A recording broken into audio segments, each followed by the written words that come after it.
করলে এই করিও, আমার দেহ না পুড়াইও, না গাড়িও না দিও ভাসাইয়া। চিরতরে থেমে গেল এক বাউলের কণ্ঠ।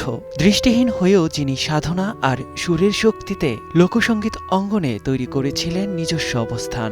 শুক্রবার ময়মনসিংহ মেডিকেল কলেজ হাসপাতালে চিকিৎসাধীন অবস্থায় শেষ নিঃশ্বাস ত্যাগ করেন প্রখ্যাত বাউল শিল্পী সুনীল কর্মকার।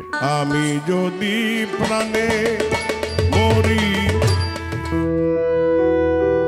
জানা গেছে 4 দিন আগে নিউমোনিয়ায় আক্রান্ত হয়ে হাসপাতালে ভর্তি হন সুনীল কর্মকার। হঠাৎ এভাবে চলে যাবেন ভাবতে পারেননি তার পরিবার। সুনীল কর্মকারের মৃত্যুতে শোকের ছায়া নেমেছে সঙ্গীতের আকাশে।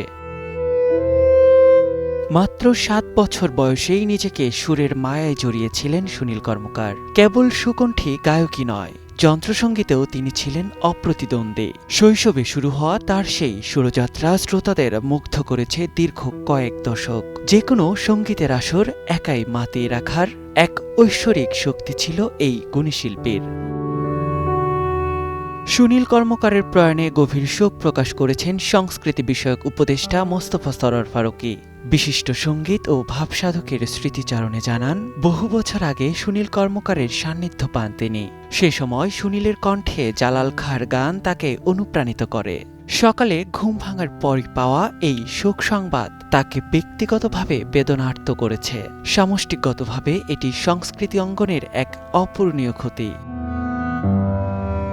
সুরের মাধ্যমে মানুষের হৃদয়ে আধ্যাত্মিক চেতনার বাণী পৌঁছে দেয়া সুনীল কর্মকারের পৃথিবী ভ্রমণ শেষ হয়েছে, তবে তার সৃষ্টি আর সুরের মোহ থেকে যাবে, প্রত্যাশা অনুরাগীদের। নিয়াত শুভ, সময় সংবাদ, ঢাকা।